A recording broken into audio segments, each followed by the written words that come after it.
Welcome to KG Physique, another episode. So today I wanted to talk about a pretty popular steroid called Primo, but we'll talk about it from its scientific term, which is methanolone. I want to talk about Primo because been in the news quite a bit recently. Firstly, there's a bit of a shortage of Primo since last year. I was very lucky I stocked up before that started, so मेरे पास इतना I have enough Primo. ज़्यादा stress की ज़रूरत नहीं है for another 6 months. I've got enough. But Primo is a compound that is used really well to pair with testosterone. So we're going to talk about why that is, what sort of dosage people tend to use Primo and testosterone, why it's used, and kind of why it came about. So before we go ahead, let's get the medical disclaimer on the screen now. Fantastic. So, Primo, uh, where did it come from? लोगों को लगता है, the average person, उनको लगता है कि ये सब steroids was built for muscle building. उनको ये पता नहीं होता है कि actually these steroids came out, quite a lot of these steroids came out a long, long time ago. So Primo also came out, or rather methanolone, that is a scientific name, Primo is the brand name. Methanolone came out in the 1950s and 60s, and the purpose of that was for science. The reason was that to try and develop a steroid that was anabolic but less androgenic. So testosterone का क्या होता है? If you take testosterone, yes, it's anabolic, also very high androgenic. Androgenic का मतलब क्या है? It means that you get male physical features, so virilization कहते हैं in females. तो उसका मतलब क्या है कि women's voices kind of deepen, the jaw becomes a bit square, and they start getting facial hair and all that, and enlargement of the clitoris as well. So scientists were looking for a steroid that is anabolic, but also does not have all the effects of that androgenic feature, so the virilization doesn't happen. And that's how they came across Primobolan. So what was it used for? Like if you look at the early research, it came out in the 1960s. I can't pronounce the person's name. It's Bergzella and Kupperman. And they started looking at these steroids that had that low androgenic effect, but a bit of a high anabolic effect. So how they found methanolone? Is actually derived from DHT. So it's not testosterone based. So it's already in its 5-alpha reduced form. And then studies in the future have come out is also that it is less liver toxic. That's a big thing. Now, if it's less liver toxic, you can take Primobolan orally. So the biggest issue with any oral steroid is that it's liver toxic, but Primo is actually less liver toxic. Now, I personally don't recommend injections of steroids orally. You must be able to inject. आदमी है to inject कर, forget all this steroid oral shit. Methanolone and anthite also is a lot better if it's in injection form anyway, rather than taking the acetate oral form. But from a pharmaceutical standpoint, the fact that it doesn't convert to GA, it is DHT, sorry, derived 5-alpha reduced form, it's a good thing. It means that it doesn't have those androgenic effects. Supposed to be good on hair as well. I don't know, there's mixed reviews on this. Supposed to be less effective on hair loss, so which is another good thing. So then, because it had low androgenic effects, and they were also low, it started to reduce your estrogen. One is it paired with testosterone really well. So as you take testosterone, your body aromatizes, and some of that testosterone is converted to estrogen. So when you take Primobolan, that kind of balances that estrogen conversion and reduces your estrogen. So it's actually good. But the other scientific use of that, which was done by Kennedy and Rabro in 1968, the studies here, those studies showed that they looked at if it's reducing estrogen, whether it helps women with breast cancer. So what happened was Primobolan has been tested in people at all the way up from 400 to 800 milligrams to 1.2 grams a week. 1.2 grams बहुत high होता है. It is very high. At the moment, मैं सिर्फ 400 लेता हूँ. 400 milligram a week right now. 1.2 grams is a lot. And even at 1.2 grams, it showed less impact on liver. So it was still safer on your liver than some of the other stronger steroids. So you think about this from a female standpoint. One is your primobolan has less androgenic effects. It's less liver toxic. So you compare then methanolane, so primobolan, to oxandrolone, which is anavar. Primo then stacks up pretty good for women compared to anavar. Um, and then what, because it had the anabolic effects, it was also used in assisting with anemia. This is where primobolan came from. So from the 60s and the 70s, it was researched for, firstly, for its anabolic effects, low androgenic effects, uh, low impact on liver toxicity. So it was given to women for breast cancer. That was the first thing. Anemia.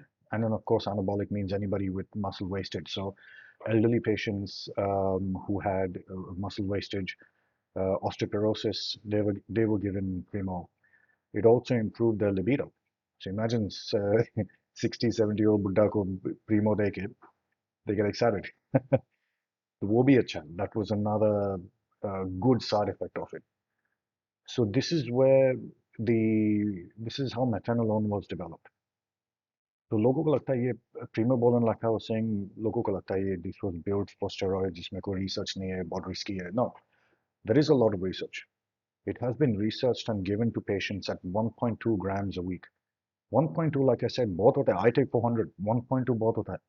I'm at the moment 400 test, 400 Primo. Not too bad. Facial features maybe it doesn't cause aging or anything. लोग कहते हैं कि if you take steroids, your face looks older. None of that happens if you take the right amount and you know what you're doing, and you get your bloods checked as well.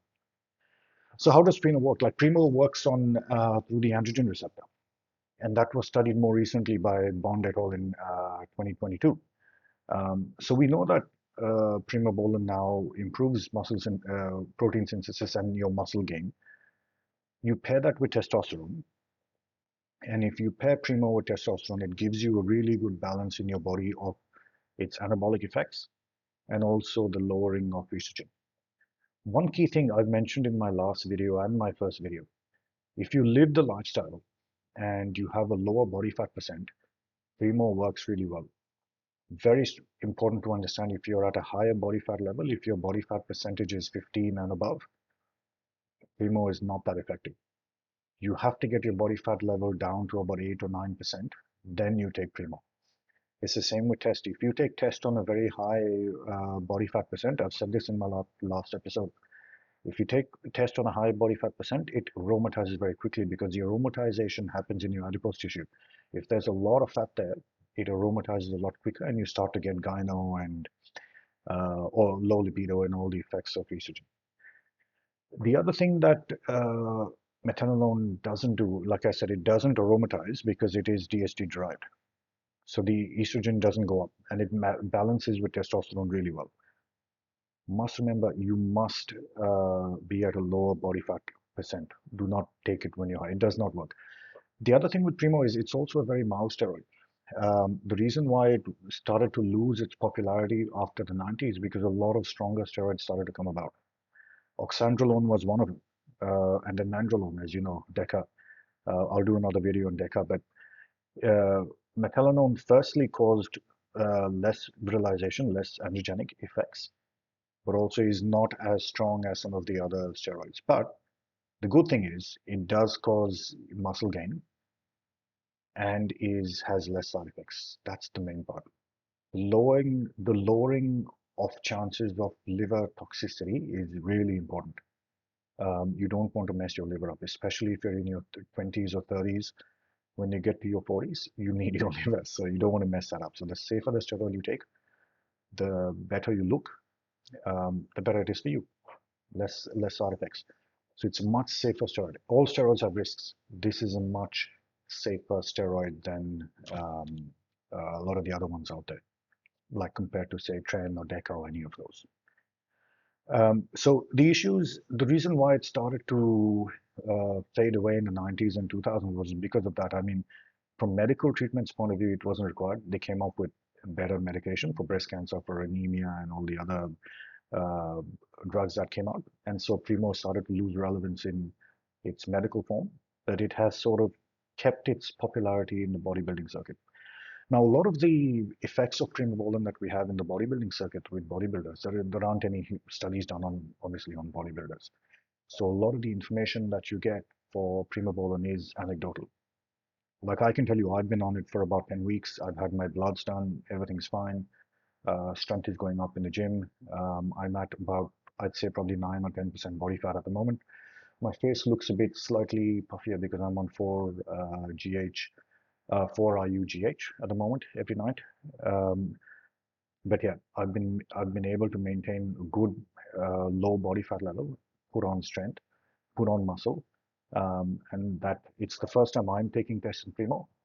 I've taken tests in Masteron before, but Masteron, as you know, is drostanolone. Primo is methanolone, but my test in Primo at the moment is going well. And then as I get closer to comp prep, I will switch to Masteron. But so far, I've had a lot of good results with Primo. So what can I say? Main thing is with Primo, you use it on a 1-to-1 ratio with test. You have to get your bloods checked and ensure that your estrogen doesn't drop too much. Because how you basically start is you start off with test. You see how much your body can handle before it aromatizes. So you take test, you increase it a bit, get a blood test done, check your estradiol levels. If your estradiol levels are too high, they go over 100, 120, 150, you can add some Primo in. Again, depending on how high your test is, you add some Primo in. You don't want your estrogen to drop too much because your estrogen works on your brain as well.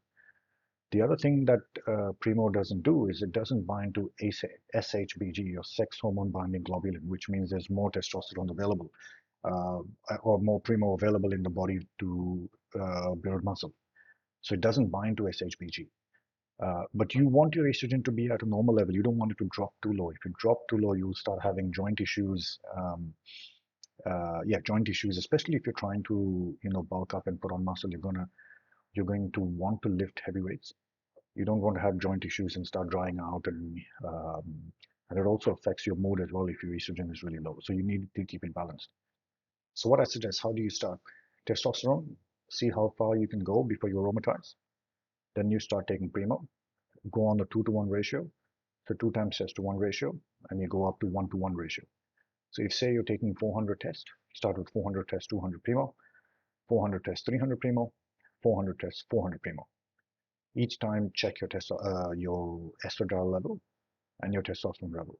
Do not let your estrogen drop too low. Um, the good ratio, for me, the one-on-one works at a good ratio. I'm now going to increase my test a little bit because I'm not aromatizing. Feeling really good. Estradiol is fairly low, is not low, but it's in range. So I'm at a kind of a sweet spot at this point. So I'm going to see if I can increase my test and then hope that I can put on a bit more size. I've got about 4 weeks, or no, 6 weeks to go before I start my cut for my competition in September. So that's the plan for me. That's the information for you on Primobolan. I hope that helped. As usual, any questions, reach out to me. You can find me on Instagram as well at kg.physique. Otherwise, reach out to me. Make sure you subscribe and like this video. And as always, any questions, let me know. All right. Until next time.